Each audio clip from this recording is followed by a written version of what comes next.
Hi, everybody. My name is Julie Lopez, and I will be presenting my Sociology 1 final presentation on Padlet. So I'm going to start with the women's patterns. I want to emphasize the fact that that women have this standard of being these dainty, clean, slim, um, these standards on women that they have to be clean and dainty and look youthful and pure. And I think that the first three ads, the hygiene ads, kind of emphasize that, especially when it comes to face care ingredients now in the shower. You need that moisture, that youthfulness all over your body, just not just your face. And this Dove ad says exactly that, saying skincare shouldn't stop at your face, and kind of adding more standards to women and more expectations for them to look youthful, not only in their face and body, but in their armpits and their skin, which is an extreme, in my opinion. Um, the next thing I kind of wanted to transition to in the next pattern is the number of cleaning ads.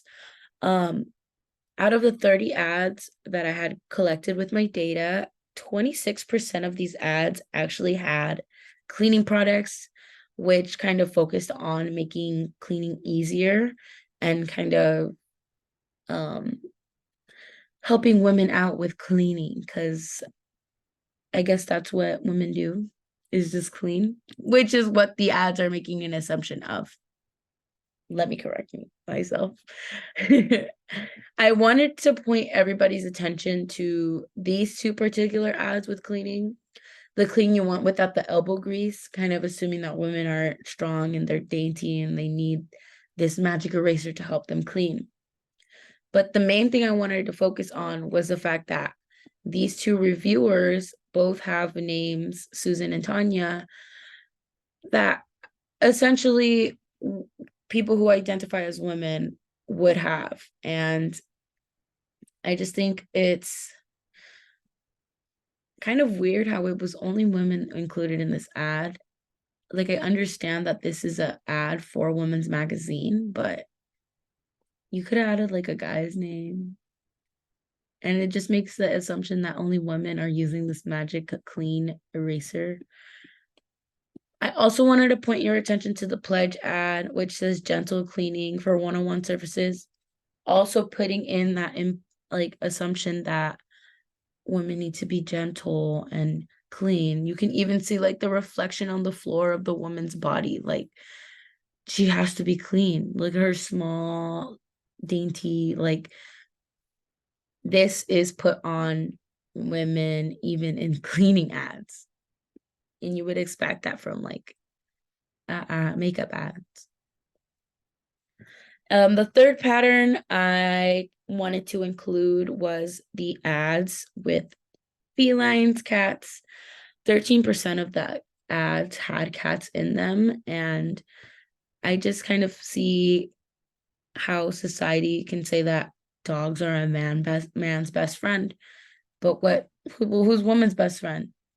Well, cats. And especially when it's portrayed in media, I feel like the cat is always this feminine kind of animal. So, and just including this within multiple ads, it just kind of stood out to me how, there wasn't really, this was like the only ad with a dog in it.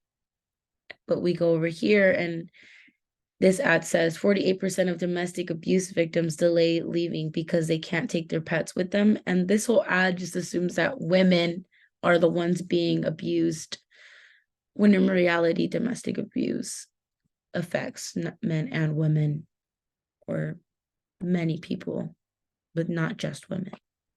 It's not just them. The fourth pattern I wanted to introduce you guys to, the fourth and final one for the women's ads, was the pattern of food and how these are all kind of in the women's magazine, assuming that they have to like feed a family. And 16% of these ads had food in them. So seeing this and kind of understanding like, wow, these food ads are put here because they assume that women are providing dinner for families. A big example of this is the Green Giant, a family-friendly, veggie-forward way to enjoy pasta night. Like, what if it's just me making pasta for myself? Like, can I not get this because it is focused primarily on families getting that more vegetable intake that is required? And even here, turn what you have into something delicious, taste not waste. Like being a mother, sometimes money is short, and this just assumes that women are having to make those short money decisions. And now transitioning over to the men's magazine, I wanted to kind of put that focus on how 16% of these ads had cars in them. And I think that within cars, it's just kind of what society puts on as like a male thing, a male pastime, just like how makeup is to a woman. This is what cars is to men. Makeup to women. You get what I'm trying to say.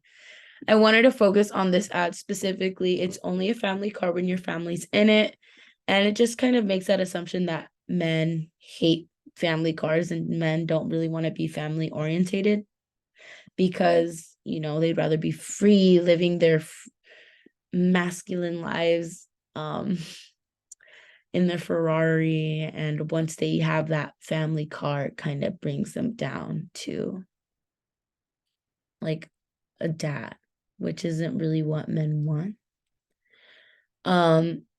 Another pattern that I saw, I think just kind of within like family orientated kind of thing, was how like this relationship with brothers, it's wrestling, kind of implying that boys are aggressive and strong, and how in this one the father is kind of being the backbone of the family, which is what society puts on men. It's like being the provider, the sole provider for men. And only 10% of these ads had families in them. So it was just weird to see how this one kind of presented families while the women's one kind of assumed that they had them already and didn't really show them. Um,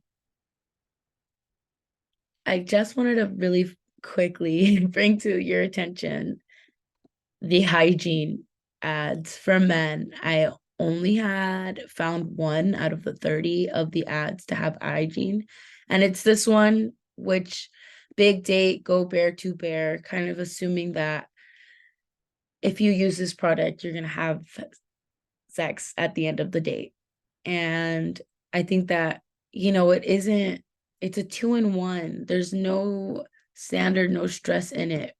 In comparison to the women's, where it's like you have to take care of your whole body and have this all look good just for like a man or whoever you're looking for to validate or want you, not validate, want you.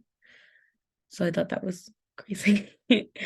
um just these ads in general, I put get buff just because 20% of these ads had advertised to men that I apologize. 46% of these ads showed that men need to or assume that they already do work out, putting that standard that a lot like men that are desirable to women are buff, which really isn't the case, but that's what these ads put out. And the 20% of these ads have advertised for protein and the need for it to look buff. And I think a really big one is the carnivore one. You got the wolf and the muscles. It's like, oh, if you take this, you're going to be this strong and you're going to have these big muscles. And I think that was kind of an exaggeration, especially like with protein. You have to not only take the protein, but also work out and also do the diet. So it's just like putting these unrealistic achievements on men as well. And kind of giving like that masculine kind of standard. And I just wanted to point this one out because I thought it was really like silly. The prison style workouts kind of showing like putting that standard on men have to be like bad and big and buff, like prison style workout. I'm sorry. Um, I want to kind of go back and kind of say that like a lot of these ads for men were really focused just on like the your appearance and what you're shown on the outside, not necessarily like the importance of like what's on the inside, and kind of putting the standard that these men need to be strong and buff and present themselves as masculine, like they can't be any other way, which very much isn't true at all. And along with the women's ads, and overall kind of thing that I saw was that it was focused on the cleaning products, on family improvement, just putting like these stereotypical standards that society just puts on women, and the standards that society puts on men, which brings it all really back to the social construction of gender, which is that, you know, women do these things, and men do these things, which isn't really the reality of things, I guess, nowadays. And I hope that these ads kind of change and understand that. I mean, without those, like, the social constructions of that, you really can't have the ads. But I just want my watcher to know, like, you don't really have to meet these standards, and you really don't have to be a specific kind of person because of what you identify as. Like for me, and as an example, it was always, you're a tomboy, you are not really if you're not a feminine woman, you're not really a woman. Or if you're not a masculine man, you're not really a man. And I just think that these standards and all of these I guess all of these standards are just really unrealistic at the end of the day. You are your own person, and you can make your own kind of personality. You don't need these ads to define you for who you are. I just wanted to put that out there because I feel like with all of this, it kind of just shows you like the expectations that society puts on you as a person who identifies as a certain gender. And yeah, thank you guys so much for listening and watching. I know this is kind of long, and this is going to be my final presentation. Again, my name is Julie Lopez, and I hope you guys have an amazing summer and be safe. Thank you. Bye.